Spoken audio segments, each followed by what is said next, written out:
So hey friends, welcome back. Today we will see what is the pre-scientific management theories, understanding all the evolution of management before scientific management. जैसा कि हमने पहले timeline देखी थी कि क्या था कि सबसे पहले जब मैनेजमेंट की थ्योरीज आई थी तो इनका एक टाइमलाइन है. टाइमलाइन में सबसे पहले हमारी प्री साइंटिफिक थ्योरी है, देन हमारी क्लासिकल थ्योरी है, फिर हमारी न्यू क्लासिकल थ्योरी है, देन फिर हमारी मॉडर्न थ्योरीज आ रही हैं. ठीक है, तो हम आज उसके फर्स्ट पार्ट को देख रहे हैं कि जहाँ पे हम ये देखेंगे कि कौन कौन सी वो प्री साइंटिफिक थ्योरी थी जो आप बोल सकते हैं कि मैनेजमेंट थ्योरीज का एज अ बेस या एज ए आप बोल सकते हैं कि फाउंडेशन माना जाता है. सो सबसे पहले हम समझते हैं कि what are pre scientific management theories, कि प्री साइंटिफिक मैनेजमेंट थ्योरीज होती क्या है. ठीक है, यहाँ पे ये बताया जाता है कि management practices existed long before formal theories. ठीक, कि जो आपकी मैनेजमेंट प्रैक्टिसेस हैं वो थ्योरी देने से पहले भी ऑलरेडी एग्जिस्ट करती थी. ऐसा नहीं कि फिलोसफर्स आए, ऑथर्स आए, उन्होंने बताया कि आपकी ये थ्योरीज रहेंगी. ठीक है, देन आप उसके बेसिस पे आप काम करेंगे. नहीं, मैनेजमेंट उससे पहले से चल रहा है. मैनेजमेंट की बहुत अच्छी बुक श्रीमद् भगवत गीता बताई जाती है जो आज से 5200 साल पहले दे दी गई थी भगवान श्री कृष्ण ने. ये तो सब बात की बातें जो हम 1800 से आफ्टर आप बोल सकते हैं कि जब हमारा जो उसके बाद 1800 के बाद जब ये सब चीज़ें आई लोगों को पता चला. But this is the secondary thing. Management बहुत पहले से चला आ रहा है. ठीक है, वो सतयुग में भी था, द्वापर युग में भी था, अब कलयुग में भी है. देने वालों का नाम चेंज हो गया, यू कैन सी. ठीक है, सो अब देख रहे हैं कि what are the pre scientific management theory, कि प्री साइंटिफिक मैनेजमेंट थ्योरीज होती क्या क्या है. तो सबसे पहले बताया कि management practices existed long before theories. पहली चीज़ समझ में आई कि जो मैनेजमेंट की प्रैक्टिस है ऐसा नहीं कि हम लोग अभी से यूटिलाइज कर रहे हैं, अभी से स्टार्ट कर रहे हैं करना, या फिर कोई थ्योरी किसी ने स्पेसिफिक दी वहाँ से कर रहे हैं. ये तब से चली आ रही है जब से चीज़ें आप बोल सकते हैं, जब से इंडस्ट्री का मतलब बोल सकते हैं विकास होना स्टार्ट हुआ था. सेकेंड थिंग, ये किस पे बेस्ड है, एक्सपीरियंस पे.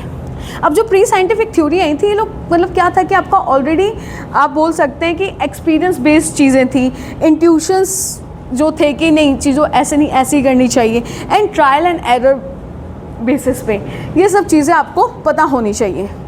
ठीक है, देन थर्ड आता है नो सिस्टमेटिक प्रिंसिपल और साइंटिफिक मेथड.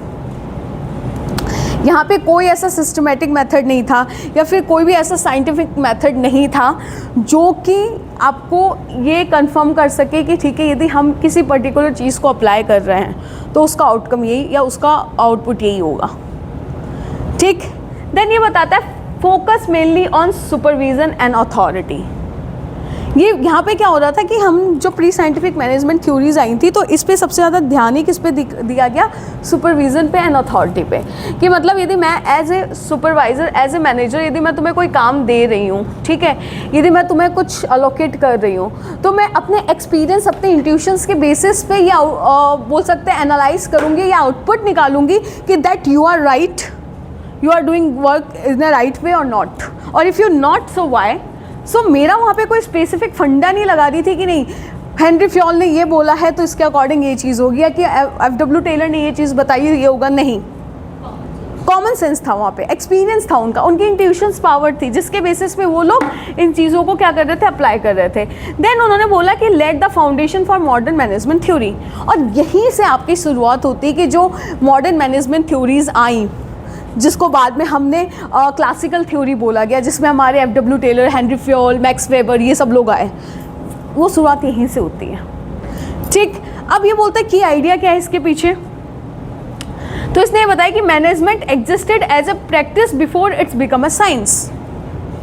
ठीक है, कि मैनेजमेंट एग्जिस्ट कहाँ करता है, प्रैक्टिस पे, उससे पहले कि ये साइंस बन जाए. अब यहाँ पे इन्होंने, अब देखिए अब ये चीज़ समझिएगा कि सबसे पहले हमारी एनिसन सिविलाइजेशन थी. जब हम बात करते हैं ना मोहनजोदड़ो, हड़प्पा की, उस समय की बात है कि ये सब आप मतलब देख रहे हैं कि चीज़ें बहुत ही ज़्यादा एक ट्रेडिशनल वे में चल रही हैं. देन उसके बाद हमारे मुगल्स आते हैं, मेडिवल पीरियड्स आता है, वो कुछ अपडेट्स लाते हैं. वो तब हमारे यहाँ पेंटिंग्स बनी, बाहर से चीज़ें आना स्टार्ट हुई, कुछ हमारे यहाँ से बाहर जाना स्टार्ट हुई। देन फिर हमारी आती है इंडस्ट्रियल रिवॉल्यूशन, जहाँ पे ब्रिटिशर्स आए, ठीक है। ब्रिटिशर्स आए तो उन्होंने क्या किया, सबसे पहले फोकस यही किया कि हमें अपनी लैंग्वेज पे ध्यान देना है, हमें प्रिंट मीडिया को लाना है, हमें रेलवे करनी है, ठीक है, जिससे क्या हो सके, कनेक्टिविटी बढ़े, कम्युनिकेशन बढ़े, तो चीज़ें हमारी ऑलरेडी अच्छे से वर्क करेंगी। देन प्री साइंटिफिक थिंकर्स, और उसके बाद इसके बेसिस पे, मतलब ये जो स्टार्टिंग से लेके यहाँ तक चलता आ रहा है, यहाँ पे एक्सपीरियंस के बेसिस पे थिंकर्स ने बताया ये सब चीज़ें कि ये सब चीज़ें हो सकती हैं, ठीक। अब यहाँ पे supervision, authority, discipline and the order, ये सब चीज़ें हुई, ठीक। देन हम बात करते हैं हिस्टोरिकल बैकग्राउंड की, कि ऐसे कौन कौन सी चीज़ें थी जहाँ पे प्री साइंटिफिक थ्योरीज का आप बोल सकते हैं उद्भव माना गया, या फिर उसके आप बोल सकते हैं फाउंडिंग जो स्टोन्स होते हैं, या जो फाउंडेशन है, शुरुआत कहाँ से हुई टोटली। तो ये बताता है कि अब हम बात कर रहे हैं मैनेजमेंट 20th सेंचुरी की, कि 20वीं शताब्दी में मैनेजमेंट कैसा था। वहाँ पे सबसे पहले बात करेंगे एनिसेंट सिविलाइजेशन, ठीक। यहाँ पे आपकी पूरी हिस्ट्री आ जाती है। जब हम बात करते हैं Egypt, Mesopotamia and China and the India, यहाँ पे क्या था कि सबसे पहले जो हमारी इंडस्ट्री वो लेबर बेस्ड थी, क्योंकि हमारे पास चीज़ें उस तरीके से नहीं थी कि हम उनको इम्प्लीमेंट कर सकें, ठीक है। तो हमने क्या किया, लेबर बेस्ड थी। देन प्लान रिसोर्सेज थे हमारे पास कि हमें कौन सी चीज़ें कैसे चलानी, कैसे करनी, ऑलरेडी प्लान था। हमने इंफ्रास्ट्रक्चर्स बिल्ड किया उसके बेसिस पे, ठीक। And manage large scale project just like pyramids, irrigation systems and trade networks. अब ये बहुत अच्छा एग्जांपल इन्होंने बताया कि आप देखोगे मेसोपोटामिया में, इजिप्ट में पिरामिड्स मिलते थे। अब उस टाइम पे जब आपके पास मशीन नहीं है, आपके पास कोई एडवांस टेक्नोलॉजी नहीं है, आप इतने बड़े बड़े पिरामिड्स कैसे बना ले रहे हो? How all this things possible, ठीक। आपके पास उसके बाद हमारी मोहनजोदाड़ो हड़प्पा सभ्यता आती है, जिसे हम सिंधु नदी के किनारे बताते हैं कि वो स्पेसिफिक इलाका था, ठीक है। वहाँ पे सभ्यता पाई जाती थी, कालीबंगा, ये सब चीज़ें थी। इन सब चीज़ों में हमने इरिगेशन सिस्टम वगैरह देखा कि भाई वहाँ पे कुछ नहीं है, लेकिन तब भी लोग सिंचाई कर रहे हैं, खेती कर रहे हैं, कैसे पॉसिबल है सब कुछ? मतलब कहीं ना कोई तो रूल मैनेजमेंट का यहाँ पे फॉलो हो रहा था। और उसके बाद ट्रेड नेटवर्क्स, लोग एक दूसरे से बार्टर सिस्टम चलता था कि मेरे पास गेहूँ है, तुम्हारे पास टमाटर है, तो तुम मुझे टमाटर दो, मैं तुम्हें गेहूँ दूंगी, राइट। मेरे पास यदि बोल सकते हैं फ्रूट्स हैं, तो मैं तुम्हें फ्रूट्स दूं, तुम मुझे चावल दो, जो भी वॉटेवर। उसके बाद फिर हमारे चीज़ें जैसे जैसे चेंज होती जाएंगी, हम लोग फिर करेंसी पे शिफ्ट होंगे। तो यहाँ पे बताया गया है कि एनिसेंट सिविलाइजेशन में मैनेजमेंट कैसे वर्क करता था। देन आता है Greek and the Roman administration. Greek and Roman administration बताता है कि यहाँ पे क्या हुआ कि आपका एक स्ट्रक्चर एडमिनिस्ट्रेशन डेवलप हुआ, राइट। यहाँ पे division of work, leadership, record keeping, laws and rules to manage people and the resource efficiently. यहाँ पे क्या हुआ, जब Greek and the Roman administration आया तो यहाँ पे काफ़ी चीज़ें चेंज हुई, बहुत ड्रास्टिक आप चेंजेस देखें यहाँ पे क्या हुआ कि इंफ्रास्ट्रक्चर डेवलप हुआ। उन्हें बोला कि हमें एक स्ट्रक्चर एडमिनिस्ट्रेशन बनाने के लिए, क्योंकि एडमिनिस्ट्रेशन जितना आपका स्ट्रांग होगा, आपका काम उतना स्मूथ होगा, ठीक है। डिवीज़न ऑफ वर्क आपके ये होंगे, लीडरशिप आपकी ये होनी चाहिए, ठीक है। रिकॉर्ड कीपिंग, जो डेटा वेटा आपका है वो क्यों प्रॉपर साइंटिफिकली मैनेज होना चाहिए। Laws and rules to manage people and resource efficiently, ये सब चीज़ें होनी चाहिए, ठीक है। इन्होंने ये डिसाइड किया। देन आता medieval guild system. Medieval guild system के अंदर है कि guilds regulated trades and the craft, set quality standards, control training, wages and the working condition and ensuring discipline and the specializations, ठीक। मेडिवल के अंदर इन्होंने बताया कि क्योंकि क्या हुआ, इस टाइम पे कॉइन्स आ चुके थे, कुछ बोला जाता है कि गोल्ड कॉइन्स भी इन्होंने इंट्रोड्यूस किए, कुछ ने कहा सिल्वर कॉइन्स भी आए, कुछ ने आप बोल सकते हैं कॉपर कॉइन्स भी थे, कि कुछ ने बताया कि यहाँ पे जो चमड़ा होता है उसके कॉइन्स भी देखे गए हैं। तो जो राजा था वो अपने अकॉर्डिंग चीज़ें करता था, क्योंकि उनको क्या करना था, अपना ट्रेड एंड क्राफ्ट्स जो उनकी ट्रेडिंग सिस्टम है उसको उनको स्मूथ करना था। सेट क्वालिटी स्टैंडर्ड, उन्हें अपने स्टैंडर्ड्स थोड़े हाई करने थे। Wages and the working conditions उन्हें इंश्योर करनी थी, ठीक है। And ensuring discipline and the specialization, ठीक। देन हमारा आता है इंडस्ट्रियल रिवॉल्यूशन 18 to 19 सेंचुरी। ये है सबसे बड़ा ड्रास्टिक चेंज इस एंटायर मैनेजमेंट थ्योरी के अंदर, जहाँ पे पूरा सिनेरियो ही चेंज हो जाएगा। क्योंकि यहाँ पे क्या हुआ, इंट्रोडक्शन ऑफ द मशीन, नई नई मशीनें आने लग गई, मास प्रोडक्शन होने लग गया चीज़ों का, फैक्ट्रीज डेवलप होने लग गई, and new technologies lead to need for better planning. अच्छी प्लानिंग के लिए नए नए टेक्नोलॉजीज को इंट्रोड्यूस किया गया, supervision and organisation of the large workforce. ठीक, ये सब चीज़ें यहाँ पे क्या हुआ, इंश्योर हो गई कि अब हमें प्रॉपर एक ऐसी फिलॉसफी या ऐसे मैकेनिज्म को सेटअप करने की नीड है, क्योंकि हम शायद इस लेवल से बढ़ के बहुत आगे पहुँच गए थे। ठीक, तो इन्होंने बताया कि these periods develop basic management concept and the practical experiences, right? अब मेजर कैरेक्टरिस्टिक्स क्या होती हैं, अब वो देख लेते हैं। प्री साइंटिफिक मैनेजमेंट की अपनी बात कर रहे हैं। यहाँ पे क्या था कि आपके पास कोई स्टैंडर्डाइज वर्क मेथड नहीं था कि जैसे मैंने बोला आपको 9 to 5 आके यहाँ पे काम करना है। नहीं भैया, 9 to 5 आके आप काम क्यों करोगे, कुछ था ही नहीं। जब मन कर रहा है आप काम करो, नहीं मन कर रहा है मत करो, जिसकी जितनी इच्छा है वो कर रहा है। तो वहाँ पे हमारे पास कोई एक स्टैंडर्ड नहीं था जिसे हमें फॉलो करना था। सेकंड बता रहा है decision based on the personal judgement. यहाँ पे आपके जो डिसीजन क्या हुए थे, जो लिए जाते थे, वो किसके बेसिस पे लिए जाते थे, पर्सनल जजमेंट के ऊपर। कि फॉर एग्जाम्पल यदि मेरा खेत और मैंने तुम्हें अपने खेत में काम करने के लिए रख लिया, तो तुम यदि मेरी फेवरेट हो या तुम थोड़ा सा मतलब बोल सकते हैं कि तुम मेरा थोड़ी हेल्प और अदर चीज़ों में करवा देती, मेरे हाउस होल्ड वर्क्स में हेल्प करवा देती, तो ठीक है, मेरे लिए तुम्हारी बोल सकते हैं कि जजमेंट, फेवरेटिज्म जिसे बोलते हैं क्या बोलते हैं, नेपोटिज्म एंड द फेवरेटिज्म, वो बहुत चलता था यहाँ पे। ठीक है, तो managers relies on their own experience, उनका खुद का एक्सपीरियंस था, इंट्यूशंस थे और the trial and the error method थी। ठीक है, देन थर्ड आता है strong hierarchy and the authority.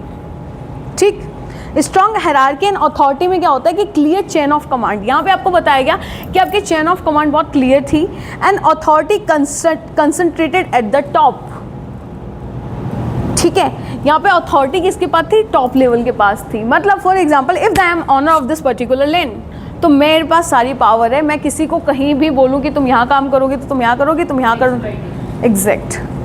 ठीक है, देन फोर्थ है workers view mainly as a labour. अब यहाँ पे देखा जा रहा है कि जो एम्प्लॉय मेरे यहाँ काम कर रहा है वो सिर्फ मेरे लिए एक लेबर है, उससे ज़्यादा कुछ भी नहीं। मतलब तुम चाहे कितने ही अच्छे हो, तुम चाहे कितने ही अच्छे तरीके से काम करो, बट मेरी जो आप बोल सकते हो माइंड सेट है तुम्हारे लिए, वो सिर्फ एक लेबर का है।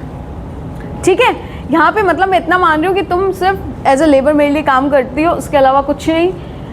तुम चाहे मुझे बहुत अपना मालिक मानो, पिता मानो, भाई मानो, बट मेरे लिए तुम सिर्फ लेबर हो, इससे ज़्यादा कुछ भी नहीं। फिफ्थ बता रहा है limited planning and the specialisation.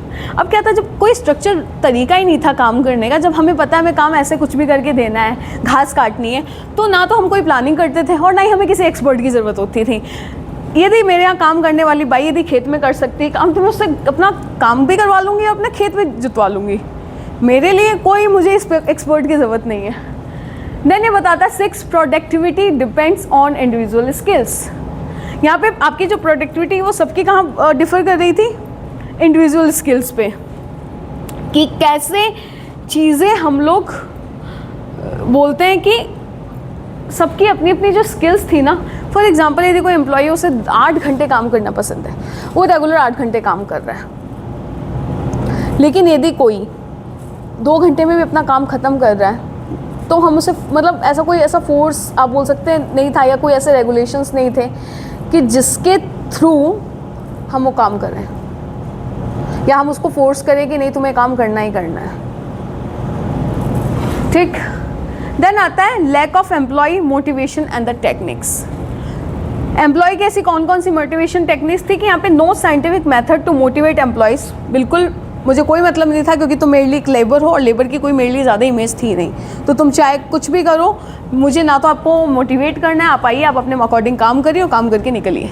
सिर्फ मेरा इतना ही, एक बोलते हैं एक एम्प्लॉय का एम्प्लॉय से इतना ही रिलेशन देखा जाता था, एंड उसको रिवॉर्ड्स एंड रिकग्निशन में कोई इतनी कोई खासी तरक्की नहीं देखी गई। ठीक है, अब बोलते हैं these characteristics reflect management based on experience and the authority, not on the science principle और द सिस्टमैटिक मेथड। ठीक है, नाउ अभी बता रहे हैं आपके कंट्रीब्यूटर्स। जब ये सब चीज़ें चल रही थी तो कोई ना कोई ऐसा तो था जो इन सब चीज़ों को ऑब्जर्व कर रहा था, वो देख रहा था कि शायद हमें अब कुछ ऐसी फ़िलॉसफी या ऐसी चीज़ों को एग्जीक्यूट करने की ज़रूरत है जिससे हम मार्केट को क्या कर सकें, एक बोल सकते हैं कि स्ट्रक्चर तरीके से चैनलाइज कर सकें। तो वहाँ पे पहले आते हैं रॉबर्ट ऑन, ठीक है। वो क्या करते हैं, उनकी जो आप बोल सकते हैं उन्होंने 1771 से 1858 तक अपनी जो उनका वर्किंग टाइम बताया गया वो बताया गया। इन्होंने सबसे पहले फोकस किया कि हमें ज़रूरत है हमारी जो वर्किंग कंडीशन है उस पर काम करने की, इम्प्रूव्ड वर्किंग कंडीशन, ठीक। कि जो मुझे काम मिला है वो किस वर्क इन्वायरमेंट में, यदि मैं अपना कोई काम दे रही हूँ, फॉर एग्जांपल यदि मेरे लेबर काम कर रहे हैं फैक्ट्रीज़ में, उनके पास हवा नहीं है, पानी नहीं है और सैनिटेशन फैसिलिटी नहीं है, तो इन्होंने सोचा हमें इस पर सबसे पहले ध्यान देने की ज़रूरत है। देन उन्होंने रिड्यूस चाइल्ड लेबर उस समय, क्योंकि क्या हो रहा है कि ये बात तब की है कि जब हम लोग एज ए देखा जाए कि विकसित नहीं थे, हम एक उस स्टेज पे थे जहाँ पे इंडस्ट्रीज डेवलप होने स्टार्ट हुई थी, राइट। तो इन्होंने क्या बताया, रिड्यूस चाइल्ड लेबर वहाँ पे, क्योंकि जैसा हमें काम चाहिए था, तो यदि फॉर एग्जांपल किसी के घर से एडल्ट नहीं आ पा रहा है तो वहाँ से वो चाइल्ड भेज दे रहा है, तो बच्चे भी खेत में काम कर रहे हैं, उसी कंडीशंस में काम कर रहे हैं, तो वो चीज़ यहाँ पे बहुत उनको अफेक्ट कर रही थी।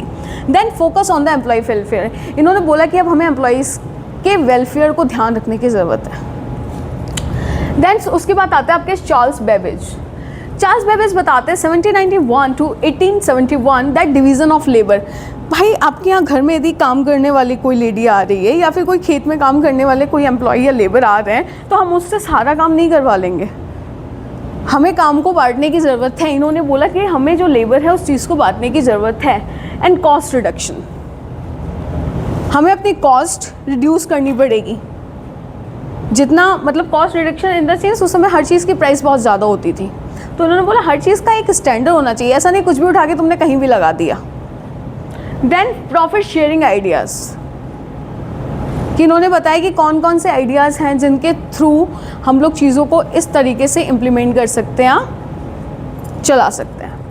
देन एंड्रयू आते हैं, वो 1778 से 1857, उन्होंने सबसे बताया कि सबसे पहले जो फैक्ट्री है उनके ऑर्गेनाइजेशन के लिए हमें काम करना पड़ेगा। इनका कोई इंफ्रास्ट्रक्चर नहीं है, कोई सेट ऑफ स्टैंडर्ड नहीं है, कोई रूल्स रेगुलेशंस नहीं है, ठीक है। तो हमें फैक्ट्री ऑर्गेनाइजेशन के लिए सबसे पहले वर्क करना पड़ेगा, वर्कर ट्रेनिंग पे हमें सबसे ज़्यादा ध्यान देना पड़ेगा, एंड इंडस्ट्रियल एफिशिएंसी पे सबसे ज़्यादा फोकस करना पड़ेगा कि कैसे हम अपनी प्रोडक्शन सिस्टम को चेंज कर सकें।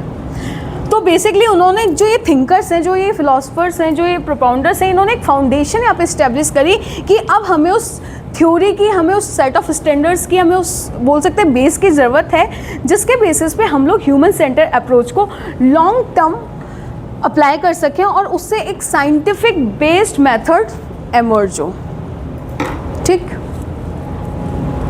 अब देखिए की प्रिंसिपल्स, इन्होंने सबसे पहले बताया कि डिवीज़न ऑफ वर्क, लोगों के अंदर काम डिवाइड करो छोटे छोटे तरीके से, ऐसा नहीं हम किसी एक व्यक्ति को 10 घंटे 12 घंटे लगातार काम करवा सकें, ठीक है। तो work is divided into smaller task to increase specialisation and efficiency, right. Second आता है disciplines, rules and regulation ensure order, regulatory and smooth operations, ठीक है। कि यहाँ पे क्या हो रहा है, जो आपके रूल्स एंड रेगुलेशन चल रहे हैं वो आपकी रेगुलेटरी को, ऑर्डर को इंश्योर करें और एक ऑपरेशंस को स्मूथली रन करवाएं, ठीक। देन आती है आपकी अथॉरिटी। अथॉरिटी का मतलब है right to give order to others, कि आप दूसरे को काम किस तरीके से देते हैं ये इंश्योर करना, एंड टू डन प्रॉपरली, कि आप उस काम को कैसे बेस्ट पॉसिबल मैनर में लोगों से करवाते हैं, it is also part of the authority, and उसके अकॉर्डिंग आप अपनी प्लानिंग कैसे करते हैं। देन एम्प्लॉय वेलफेयर की उन्होंने बात करी कि these are the part that we have to should and we have to think about it, that how we can just work and focus on the employee wellbeing, satisfaction and the better productivity and the loyalty, ठीक है। कि basically उन्होंने बोला कि हमारे पास जो system, जो हमारे पास इंफ्रास्ट्रक्चर, हमारे पास जो रूल्स एंड रेगुलेशंस नहीं है, हम उनको कैसे इम्प्लीमेंट कर सकते हैं, कैसे इंट्रोड्यूस कर सकते हैं, because these are the need of the hour, because हमारे पास अब इंडस्ट्रीज आ चुकी हैं, फैक्ट्रीज डेवलप हो चुकी हैं, तो जब तक वहाँ पे सेट ऑफ स्टैंडर्ड और आप बोल सकते हैं एकदम प्रॉपर इंफ्रास्ट्रक्चर यदि अवेलेबल नहीं है, so how you can just do work your, So मतलब all these philosophers and the thinkers think about it and they just give proper set of structure that we have to work on it. Then they focus on the cost efficiency because उस time क्या था कि जब कोई rules आपके पास, regulations आपके पास, जब proper एक सेट गाइडलाइंस नहीं होती तो क्या होता है कि आप किसी भी चीज़ की, फॉर एग्जांपल यदि आप बात करो, मार्केट में different types of the market होते हैं। जहाँ पे होता है आपका मोनोपोली मार्केट है, आपका ओलिगोपोली मार्केट है, आपका परफेक्ट मार्केट है। तो वहाँ पे क्या, जब मोनोपोली आप देखते हैं तो वहाँ पे एक ही जो आपके पास सेलर हो उसके पास मेजर राइट्स होते हैं, that how we can capture the market in the best possible manner, right. So they know that how we can just capture the market, क्योंकि वहाँ पे जब तक आपके पास कोई कंट्रोलिंग बॉडी नहीं है, जब तक आपके पास कोई ऐसी बॉडी नहीं है, कोई ऐसा अथॉरिटी नहीं है जो आपको कंट्रोल कर सके, वो अपने अकॉर्डिंग कॉस्ट इम्पोज करेंगे, ठीक है। सो दे इंश्योर कि हमें कैसे वेस्ट को या अननेसेसरी कॉस्ट को रिड्यूस करना है and with minimum resources, right. And practical, then last इन्होंने बताया कि हमें एक प्रैक्टिकल मैनेजमेंट एक्सपीरियंस की ज़रूरत है, जहाँ पे हम बात करें कि जो हम लोग अपने डिसीजंस ले रहे हैं वो हाइपोथेटिकल नहीं होना चाहिए कि यदि हम ऐसा करेंगे तो ऐसा हो जाएगा, नहीं, we should work on it which is based on your real life. तो उन्होंने बोला कि आप कुछ भी बना रहे हो, whatever you are just making for yourself, for your organisation और your employees, it should be based on real life. जहाँ पे वो चीज़ यदि हम प्रैक्टिकल उसको इम्प्लीमेंट करें तो वो कम से कम उसका हमें कुछ आउटपुट तो मिले। यदि मैं बोलूँ कि नहीं हम कल चांद पे अपना मतलब कुछ भी अपना रॉकेट लॉन्च कर रहे हैं, हम सैटेलाइट लॉन्च कर रहे हैं, this is not possible because वो चीज़ एकदम हाइपोथेटिकल है। उसको इम्प्लीमेंट करने के लिए हमें प्रॉपर इंफ्रास्ट्रक्चर, हमें एम्प्लॉय, हमें उसके लिए मटेरियल, रिसोर्स सब चाहिए होगा। सो इन्होंने ये बोला कि आप कुछ भी ऐसा काम मत करिए जो सिर्फ ट्रायल और एरर के बेसिस पे चल रहा है, ठीक है। सो इन्होंने बताया कि दीज आइडियाज़ बाद में इन्फ्लुएंस हुए जिन्होंने साइंटिफिक मैनेजमेंट की थ्योरीज दी, ठीक है। उन्होंने बताया कि ये ऐसे प्रिंसिपल हैं जो आपके एक्सपीरियंस के बेसिस पे, मतलब ये जो थिंकर्स थे जो मार्केट को देख रहे थे, मार्केट को क्या कर रहे थे कि एनालाइज कर रहे थे, उन्होंने ये चीज़ बताई कि कैसे मैं मतलब principle were developed through practical experience and observation and become the foundation for the scientific management, जो कि F.W. टेलर ने बाद में दिया। मतलब जब आप देखोगे कि आपकी प्री साइंटिफिक थ्योरीज के बाद आपकी आती है क्लासिकल थ्योरी, जहाँ पे क्या होती है जो चीज़ें हैं ना, वो F.W. टेलर ने प्रॉपर एक स्ट्रक्चर तरीके से उन्होंने बताया कि हमें कौन से प्रिंसिपल की ज़रूरत कहाँ पड़ेगी, उन्होंने बताया हमें किस प्रिंसिपल की ज़रूरत क्यों पड़ेगी, किस कंडीशन में पड़ेगी। उन्होंने एज ए एम्प्लॉय उनको मशीन समझा, उन्होंने एम्प्लॉय वेलफेयर पे इतना काम नहीं किया, बट उन्होंने एक स्ट्रक्चर, उन्होंने एक बेस तैयार कर दिया। देन उसके बाद हम बात करते हैं एडवांटेज की कि इसके एडवांटेजेस क्या है, कि हमने इतना सब कुछ देखा, इतने सारे थिंकर्स आए, इन्होंने अपनी अपनी फिलॉसफी दी, इन्होंने बताया ये होना चाहिए, बट इसका सबका अल्टीमेट गोल क्या था।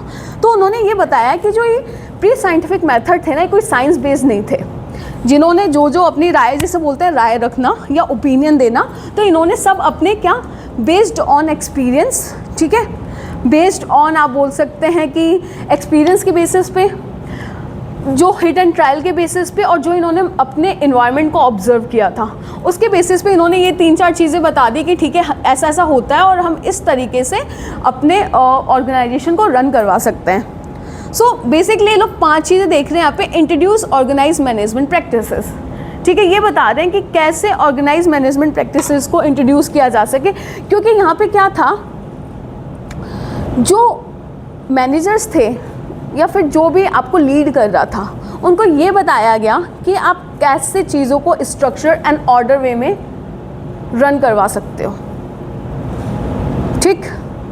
सेकेंड, इन्होंने बताया कि इम्प्रूव फैक्ट्री डिसिप्लिन, हमारे पास एक set of structure, set of discipline होना चाहिए, सेट ऑफ कमिटमेंट होना चाहिए, एंड द लॉयल्टी होनी चाहिए कि यदि आप मेरे ऑर्गेनाइजेशन के लिए काम कर रहे हो तो you should be loyal for my self. What ever आपकी जो भी पर्सनल चीज़ें हैं आप वहाँ रखिए, but still it should not impact your professional boundaries और प्रोफेशनल ऑर्गेनाइजेशन।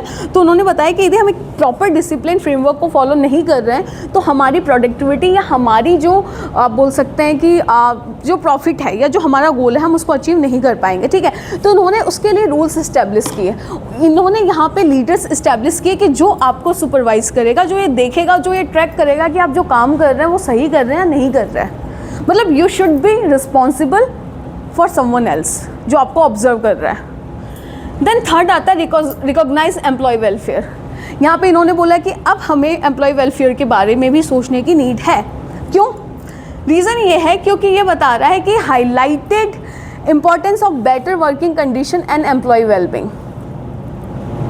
ठीक है कि हमें बेटर वर्किंग कंडीशन हमें देखना है, क्योंकि आप जिससे काम करवा रहे हो, आप उसको फॉर एग्जांपल आपने उसको धूप में बोल दिया कि तुम्हें खेती करनी है, वॉट एवर तुम्हें जो भी करना है, यदि उसकी वर्किंग कंडीशंस अच्छी नहीं है तो वो क्या उस प्रोडक्टिविटी उस एफिशिएंसी के साथ काम कर पाएगा? नहीं कर पाएगा। तो he or she should be you know just they have, मतलब आप बोल सकते हैं उनके राइट्स हैं, you have to provide the right things to achieve the your goals in a right manner. Then encourage specialisation. आप स्पेशलाइजेशन को कैसे इंकरेज कर रहे हो? ठीक है, यहाँ पे बताया गया कि अब क्या था कि जब हम प्री साइंटिफिक मैनेजमेंट देख रहे हैं तो वहाँ पे क्या है, लोगों के पास ना जो इसके पास एक्सपर्टी है वेल एंड गुड, नहीं है मोस्ट वेलकम, आप आइए, आप बस मेरा काम करिए, हमें आगे उससे कोई मतलब नहीं है। लेकिन यहाँ पे इन फिलोसफर एंड थिंकर्स ने बोला यू शुड हायर एक्सपर्ट्स। आप लोग एक्सपर्ट्स को फिगर आउट करिए, आप देखिए कौन पर्सन किस काम को बेस्ट तरीके से कर सकता है। For example if you are good in HR, so I will hire you for HR department. मैं तुम्हें मार्केटिंग या ऑपरेशंस में ले जाके नहीं बैठाऊंगी, क्योंकि तुम उन प्रिंसिपल्स को, उन फंडास को, तुम उन मैनेजमेंट प्रिंसिपल्स को जानते ही नहीं हो कि जो तुम्हें करने हैं। ठीक, देन आता है foundation for modern management theories, और यहीं से आपकी एक बोलते हैं कि जहाँ से मॉडर्न मैनेजमेंट थ्योरीज की जिसे बोलते हैं शुरुआत कही जाए, तो यही थी जहाँ से थिंकर सोचने पे मजबूर हुए कि हाँ हमें सच में रिक्वायरमेंट है एक प्री या proper structured rules and regulations की। तो these advantage led the ground for systematic and the scientific approach to management in the 20th century. Then कुछ लिमिटेशंस भी थी, बिकॉज हर चीज़ तो अच्छी होगी नहीं ना, कुछ ना कुछ तो कमियां यहाँ भी होंगी। तो सबसे पहले बताइए कोई साइंटिफिक अप्रोच नहीं है, पहली चीज़, क्योंकि यहाँ पे जो मैनेजमेंट हो रहा है वो सब एक गैस वर्क है कि ठीक है हो गया तो ठीक, नहीं हुआ तो और भी अच्छा। यहाँ पे सब ट्रायल एंड एरर, आप करिए एक्सपेरिमेंट्स, प्रूव हो रहे हैं देन ओके, नहीं हो रहा है then also okay. Personal experience, कोई सेट ऑफ स्ट्रक्चर नहीं, कोई प्री डिफाइंड थ्योरी नहीं, कोई प्रिंसिपल्स नहीं, कोई डिसिप्लिन नहीं है, then these are the things happen. आपकी चीज़ें कहीं साइंटिफिकली प्रूव नहीं है, आप क्लेम नहीं कर सकते कि यदि मैं ये काम कर रहा हूँ तो मैं सही तरीके से कर रहा हूँ, you can't claim it. Then based on your intuitions, आपके इंट्यूशंस पावर, मुझे लग रहा है ऐसा होगा, मुझे लग रहा है ऐसा होना चाहिए, या यही ठीक है, तो उसके बेसिस पे यहाँ पे जजमेंट दे दिए जाते थे। मेरी पर्सनल अंडरस्टैंडिंग है कि ऐसी चीज़ें होंगी, उसके बेसिस पे यहाँ जजमेंट दे दिए जाते थे। कोई फैक्ट्स नहीं, आपके पास कोई एविडेंस नहीं, कोई डेटा नहीं है, लेकिन आप तब भी क्लेम कर दे रहे हो ऐसा होगा। जब तक आपके पास डेटा फैक्ट्स अवेलेबल नहीं है, आप किसी चीज़ को क्लेम नहीं कर सकते। देन ये बताता है लैक ऑफ स्टैंडर्डाइज प्रोसीजर। ठीक है, यहाँ पे क्या चीज़ बता रहा है, नो फिक्स रूल, आपके पास कोई रूल्स नहीं है, आपके पास कोई मेथड नहीं है, आपके पास कोई प्रोसीजर नहीं है किसी भी टास्क को परफॉर्म करने के लिए। ये सबसे बड़ी कमियाँ थी इनकी, क्योंकि आप बोलते हैं ना बिना सिर और पैर के चल रहे हो, आपको जाना कहाँ है आपको पता नहीं, और you are doing work. This is the minus point of all these theories. Then ये बताता है इग्नोर वर्क मोटिवेशन, क्योंकि हम जब तक देखिए एक ऑर्गेनाइजेशन के अंदर सबसे इंपॉर्टेंट चीज़ होती है उसके एम्प्लॉयज़। यदि आप अपने एम्प्लॉयज़ को मोटिवेट नहीं कर सकते, आप एम्प्लॉयज़ को खुश नहीं रख सकते, तो आप चीज़ें अचीव नहीं कर पाओगे। एंड दिस हैपन हेयर, उन्हें घंटा फ़र्क नहीं पड़ता था कि तुम मोटिवेट हो, डिमोटिवेटेड हो, खुश हो, गुस्सा हो, व्हाटएवर, हमें बस आपसे काम चाहिए, क्योंकि हम आपको एज ए लेबर ट्रीट करते हैं। We are just here for my personal benefit, not for your. ठीक है, तो यहाँ पे इन सब चीज़ों को क्या किया, ओवरलुक किया गया।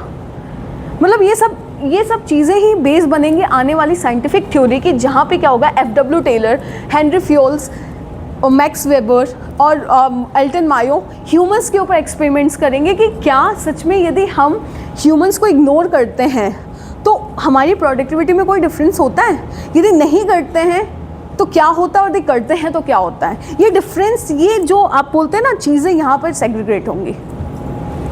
देन यहाँ पे बता रहे हैं low efficiency compare to the modern methods.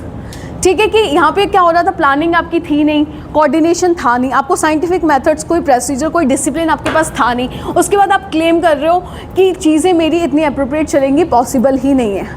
Then बताता है नो फॉर्मल मैनेजमेंट ट्रेनिंग। यहाँ पे क्या हो रहा है, there was no structure training development for manager और सुपरवाइजर्स। आपके पास कोई स्ट्रक्चर ट्रेनिंग नहीं थी, कोई आपके पास बोल सकते हैं मैनेजर्स, मतलब कोई आपके पास ऐसा सिस्टम नहीं था जो कि आपके एम्प्लॉयज़ को डेवलप कर सके, बूस्ट कर सके। तो यहाँ पे बेसिकली ये बताया गया कि these limitation show that need of the scientific management, मतलब जब हमें अपने इन प्री एग्जिस्टिंग थ्योरीज़ के अंदर ये खामियां दिखी कि हमें ये कमियां हैं, तो इन्होंने सजेस्ट किया कि नहीं भाई, हमें ज़रूरत है अब उस साइंटिफिक मैनेजमेंट की जो कि प्रॉपर सिस्टम में आए, जिससे ये जो चीज़ें हैं जिसे हम अभी ओवरलुक कर रहे हैं या इग्नोर कर रहे हैं, उसको हम हटा के एक सिस्टमेटिक और एक रिसर्च बेस्ड मैनेजमेंट सिस्टम को इम्प्लाई कर सकें, जिससे कि हमारी ऑर्गेनाइजेशन की प्रोडक्टिविटी, प्रॉफिट में इन्हेंसमेंट हो। देन कंपैरिजन कर लेते हैं। ये तो हम बाद में देखेंगे कि साइंटिफिक मैनेजमेंट होता क्या है, लेकिन उससे पहले हम एक ब्रॉड इसको समझ लेते हैं कि दोनों में डिफरेंस क्या है। तो जैसा मैंने बताया कि प्री साइंटिफिक मैनेजमेंट क्या था, ये एक्सपीरियंस बेस्ड था। कभी भी आपसे क्वेश्चन आए कि बिकॉज एग्जाम में क्वेश्चंस पूछे जाते हैं, बहुत डीपली पूछे जाते हैं कि pre scientific management theories based on experiences. यहाँ पे हिट एंड ट्रायल चलता था, यहाँ पे इंट्यूशंस पावर चलती थी, यहाँ पे जजमेंट चलते थे कि यदि तुम मेरे फेवरेट हो देन यू आर ओके, यदि नहीं हो you are not okay. But यहाँ पे चीज़ें आपकी साइंटिफिक स्टडी पे, यहाँ पे प्रॉपर आपको एक प्रोसीजर दिया गया, रूल्स एंड रेगुलेशंस बताए गए, आपको सर्टेन नॉर्म्स दिए कि आपकी SOPs बनाई गई, आपकी KPI डिसाइड हुई, then we will just certify that you are eligible for this work or not. देन उसके बाद बताएं यहाँ पे आपका कोई नो स्टैंडर्ड्स, जैसा मैंने बताया कोई SOP नहीं है, जब आया जो काम करना है, जैसे करना है, गलत तरीके से करना है, सही तरीके से करना है, you can do, but here is standardise method. उन्होंने बताया कि आपको कौन सा काम किस तरीके से कहाँ और कैसे करना है। देन यहाँ पे हिट एंड ट्रायल मेथड चलता था, यहाँ पे रिसर्च बेस्ड डिसीजन होती थी, क्योंकि हम हर चीज़ को ऑब्जर्व करते थे, उसके बेसिस पे हम डिसीजन लेते थे। देन फिर यहाँ पे बोला गया कि आपकी इंडिविजुअल जजमेंट कितनी इम्पॉर्टेंट है। यहाँ पे जो भी चीज़ हो रही है, मेरी पर्सनल बिलीफ, मेरा पर्सनल जजमेंट, मैं क्या सोचती हूँ, मैं क्या फील करती हूँ, मैं क्या एक्सपीरियंस करती हूँ, यहाँ पे ये सब चल रहा है। बट ये लोग बोल रहे हैं नहीं, जो साइंस हमारा बोल रहा है, जो हमारे प्रिंसिपल्स हैं। हेनरी फ्योल ने बोला कि वर्क डिवीज़न करो, लोगों को बताओ कि कौन सा काम कौन करेगा, कौन सा काम कौन नहीं करेगा। You have to think about it. Then informal management था, क्योंकि आपका कोई स्ट्रक्चर ही नहीं था ना, आपका कोई सेट ऑफ रूल्स ही नहीं थे, आपके प्रोसीजर्स ही नहीं थे, आप क्या करेंगे। यहाँ पे सिस्टमेटिक मैनेजमेंट स्टार्ट हो गया कि नहीं, यदि हम एक ऑर्गेनाइजेशन के अंदर मैनेजमेंट को एम्प्लॉय कर रहे हैं, तो हम कौन सी थ्योरी देख रहे हैं। हम FW टेलर को फॉलो कर रहे हैं, हम हेनरी फ्योल को फॉलो कर रहे हैं, हम मैक्स वेबर को देख रहे हैं, हम मैरी पार्कर को फॉलो कर रहे हैं, हम हॉथॉर्न एक्सपेरिमेंट फॉलो कर रहे हैं। Which theory you are just going to follow it. This is actually flow chart which make your base कि हम आगे कैसे जाएंगे। ठीक है, यहाँ पे बता रहा है कि यहाँ पे इन्होंने क्या किया कि साइंटिफिक मैनेजमेंट ने पूरा मैनेजमेंट सिस्टम को ही ट्रांसफॉर्म कर दिया, क्योंकि यहाँ पे हर चीज़ क्या हो गई, आपकी एक्सपीरियंस बेस्ड हो गई, जो कि सिस्टमेटिक रिसर्च ड्रिवन डिसिप्लिन को इंश्योर करेगी आने वाले टाइम में। तो बेसिकली अब मैं इसकी इंपॉर्टेंस बता दूँ आपको। तो सबसे पहले आपका फाउंडेशन बना, जहाँ से आपके मैनेजमेंट के थॉट्स इवॉल्व हुए। एग्जाम में सबसे ज़्यादा क्वेश्चंस क्लासिकल थ्योरी से पूछे जाते हैं, या फिर नियो क्लासिकल थ्योरी से पूछे जाते हैं, कि अब कुछ क्वेश्चन मॉडर्न मैनेजमेंट से, मॉडर्न जो फिलॉसफीज़ है वहाँ से पूछे जाते हैं। लेकिन सबसे बड़ा क्वेश्चन ये है कि उसका बेस कहाँ से आया। यदि मुझे लगा कि हम लेबर्स पे ध्यान नहीं दे रहे, मुझे लगा कि यदि हमारे set of rules and procedures नहीं है, यदि मुझे लगा कि हमारे यहाँ ये कमियाँ हैं, तो उसकी वजह क्या है। कोई ना कोई तो ऐसा होगा जिसने हमें ये बताया होगा कि शायद ये चीज़ यहाँ पे नहीं है। तो यहाँ पे क्या हुआ कि throughout not scientific it let the ground work for the evolution of the management. So ये आपको बेसिकली ये बताया गया कि मैनेजमेंट कैसे आप आगे बढ़ सकते हो साइंस के थ्रू। तो वहाँ पे सबसे पहले आपको मैनेजमेंट थॉट्स की शुरुआत हो गई, जो बताता है कि यहाँ पे आपको बेसिक आइडिया मिल गया, जो कि आपके फाउंडेशन एक फॉर्मल मैनेजमेंट की शुरुआत मानी जाती है। देन बताता है इंस्पायर्ड साइंटिफिक मैनेजमेंट, क्योंकि यहाँ पे आपको पता चल गया कि प्री साइंटिफिक मैनेजमेंट में कौन कौन सी ऐसी कमियाँ थी जिसके थ्रू आप क्या कर सकते हैं, अपनी आने वाली अप्रेंटिस को और मॉडर्नाइज कर सकते हैं। देन थर्ड बता रहा है highlighted employee welfare. Employee welfare को आप क्या कर रहे हैं कि some early thinker recognise that importance of the fair wages. हमें फेयर वेजेस की ज़रूरत पड़ रही है, हमें सेफ कंडीशन चाहिए, हमें एम्प्लॉय वेलबींग को देखना है। तो इन सब की नीड हमें यहाँ पता चल गई कि हमें इन फ्यूचर इन सब चीज़ों पे ध्यान देना पड़ेगा। जैसे करंट में यदि आज जो ऑर्गेनाइजेशन AI या एडवांस टेक्नोलॉजी के साथ नहीं जा रही है, डेफिनेटली आने वाले 2-4 साल में वो मार्केट से बाहर है। This is the proved. So वही चीज़ हमें यहाँ पता चल गई थी कि यदि हम आने वाले टाइम में हमारे एम्प्लॉयज़ को, हमारे लेबर्स को यदि सही ट्रीटमेंट, सही वर्किंग कंडीशन या सही बोल सकते हैं कि जो उनको रिसोर्सेज नहीं देते हैं वो डेफिनेटली मार्केट से बाहर रहेंगे, या फिर जो उनकी प्रोडक्टिविटी वो डाउन जाएगी क्योंकि इन सब चीज़ों को ये यहाँ लिमिटेशंस में बता दिया गया था। देन बताया क्या, इंट्रोड्यूस स्पेशलाइजेशन। इन्होंने बताया कि आप किसी को भी उठा के कोई काम नहीं दे सकते, उससे क्या होता है आपके रिसोर्स वेस्ट होते हैं, आपका टाइम वेस्ट होता है, आपको नहीं पता कि कौन सा मटेरियल कहाँ पे लगेगा, आपको नहीं पता कौन सी मशीन कैसे ऑपरेट करनी है। तो आप किसी को 8 घंटे यदि किसी काम को दे के बिठा रहे हो तो वो totally waste of money, time, material है। इन्होंने बोला आप स्पेशलाइजेशन पे वर्क करिए। जो एम्प्लॉई, जो लेबर जिस काम के लिए एक्सपर्ट है, यू शुड हायर। वहाँ से आपका डिपार्टमेंटलाइजेशन स्टार्ट हुआ। वहाँ पे आपको लगा कि नहीं, एचआर के लिए मुझे एचआर डिपार्टमेंट की ज़रूरत है, फाइनेंस के लिए मुझे फाइनेंस डिपार्टमेंट की ज़रूरत है, मार्केटिंग के लिए मुझे मार्केटिंग डिपार्टमेंट की, ऑपरेशंस के लिए मुझे ऑपरेशंस, क्योंकि यहाँ पे एक्सपर्टीज चाहिए। मैं हर किसी को बिठा के हर काम नहीं करवा सकते हूँ। फ्रेशर्स, इसके अंदर भी आपके शॉप फ्लोर्स होते हैं, जिसे बोलते हैं हम लोग लोअर लेवल मैनेजमेंट, जहाँ पे ट्रेनिंग डेवलपमेंट दी जाती है, उन्हें बताया जाता है कि ये हमारा काम ऐसे होता है। देन फिर उनका प्रमोशन, आप किसी भी कंपनी को ज्वाइन करते हैं, फॉर एग्जांपल आपने डेलॉयट ज्वाइन किया तो आपको सीधा वो मैनेजर पोस्ट में नहीं बिठाएंगे, आपको एज ए वो स्टार्टिंग में या तो आपको टैक्सेशन का काम दे देंगे, आपको जीएसटी का काम दे देंगे, व्हाटएवर कोई भी ऐसा काम देंगे जिससे आप वहाँ के इन्वायरमेंट को, आप उनके स्ट्रक्चर को समझोगे। देन जैसे जैसे आपका काम अच्छा होता जाएगा, they will start to promote you, कि अब मुझे लगता है आप ये चीज़ समझने लग गए हो, so you should work on it, you should work on it. और जब आपको ये लगेगा कि मेरे ये पर्टिकुलर एम्प्लॉयज़ इस ऑर्गेनाइजेशन के सारे KPIs, सारे SOPs, सारे रूल्स एंड रेगुलेशन को प्रॉपर तरीके से फॉलो कर रहा है, देन फिर मैं आपको प्रमोट करूँगी एज ए मैनेजर लेवल, क्योंकि यू कैन मतलब represent my organisation on the global level. अब तो हम ग्लोबलाइजेशन पे काम कर रहे हैं, दैट्स वाई यहाँ पे वो चीज़ें आई कि हमें एक्सपर्ट्स की ज़रूरत है, हमें स्पेशलाइज्ड होना पड़ेगा। देन ये बता रहे हैं इम्प्रूव ऑर्गेनाइजेशन डिसिप्लिन, ठीक है, कि हम क्या कर रहे हैं, रूल्स को प्रमोट कर रहे हैं, ठीक है, और हम ये बता रहे हैं कि कैसे हमें ज़रूरत है सुपरविज़न की, बेटर ऑर्डर कंट्रोल की, जिससे हम ऑर्गेनाइजेशन को परफेक्ट तरीके से रन कर पाएँ। एंड यहाँ पे बताया कि यहाँ पे चीज़ें मॉडर्न मैनेजमेंट से इन्फ्लुएंस होने लग गई, ठीक है। तो आप बोल सकते हो कि प्री साइंटिफिक मैनेजमेंट ऐसी फर्स्ट स्टेप या जर्नी है जो एक्सपीरियंस बेस्ड थी।